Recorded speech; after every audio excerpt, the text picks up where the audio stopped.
ಖೈದಿಯನ್ನ ನೇಣಿಗೇರಿಸುವಾಗ ಕಿವಿಯಲ್ಲಿ ಹೇಳೋದಾದ್ರೂ ಏನು ಗೊತ್ತಾ? ತಿಳಿದ್ರೆ ಖಂಡಿತ ಆಶ್ಚರ್ಯ ಆಗತ್ತೆ. ಮರಣ ದಂಡನೆಯನ್ನ ಎಲ್ಲ ಶಿಕ್ಷೆಗಿಂತ ಶ್ರೇಷ್ಠ ಎಂದು ಹೇಳಲಾಗುತ್ತೆ. ಆದಾಗ್ಯೂ ಮರಣ ದಂಡನೆಯನ್ನ ವಿಧಿಸಲು ವಿವಿಧ ದೇಶಗಳಲ್ಲಿ ವಿಭಿನ್ನವಾಗಿ ಮತ್ತು ಕೆಲ ನಿಯಮಗಳು ಇವೆ. ಅದರಂತೆ ನಮ್ಮ ದೇಶದಲ್ಲಿ ಖೈದಿಗಳಿಗೆ ಯಾವ ರೀತಿಯ ಮರಣ ದಂಡನೆ ಶಿಕ್ಷೆ ನೀಡಲಾಗುತ್ತೆ ಹಾಗೂ ಕೊನೆಯದಾಗಿ ಅವರ ಕಿವಿಯಲ್ಲಿ ಏನ್ ಹೇಳ್ತಾರೆ ಎಂಬುದನ್ನ ತಿಳಿಯೋಣ. ಮರಣದಂಡನೆ ವಿಧಿಸಲು ಪ್ರತಿಯೊಂದು ದೇಶವೂ ವಿಭಿನ್ನ ಕಾನೂನುಗಳನ್ನು ಹೊಂದಿದೆ.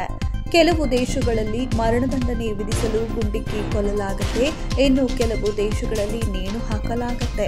ಅದರಂತೆ ಭಾರತ, ಮಲೇಷ್ಯಾ, ಬಾರ್ಬಡೋಸ್, ಬೋಟ್ನಾನ್, ತಾಂಜಾನಿಯಾ, ಜಾಂಬಿಯಾ, ಜಿಂಬಾಬ್ವೆ, ದಕ್ಷಿಣ ಕೊರಿಯಾ ಸೇರಿದಂತೆ ಕೆಲವು ದೇಶಗಳಲ್ಲಿ ಮರಣದಂಡನೆಗೆ ಗಲ್ಲಿಗೇರಿಸುವ ಅವಕಾಶವಿದೆ.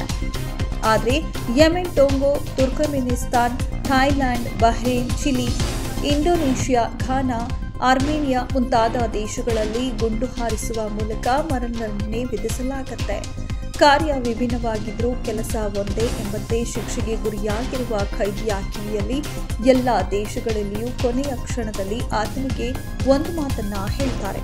ಹೌದು, ಖೈದಿಗೆ ಮರಣದಂಡನೆ ವಿಧಿಸುವ ಸಂದರ್ಭದಲ್ಲಿ ಕೊನೆಯದಾಗಿ ಅವರ ಕಿವಿಯಲ್ಲಿ ಪಿಸುಗುಡುತ್ತಾರೆ. ಅಲ್ಲದೆ ಇದಕ್ಕೂ ಮುಂಚೆ ಖೈದಿಯ ಕೊನೆ ಆಸೆಯನ್ನ ಕೂಡ ಕೇಳ್ತಾರೆ. ಇದನ್ನ ನಾವು ಸಿನಿಮಾಗಳಲ್ಲಿ ನೋಡಿರಬಹುದು.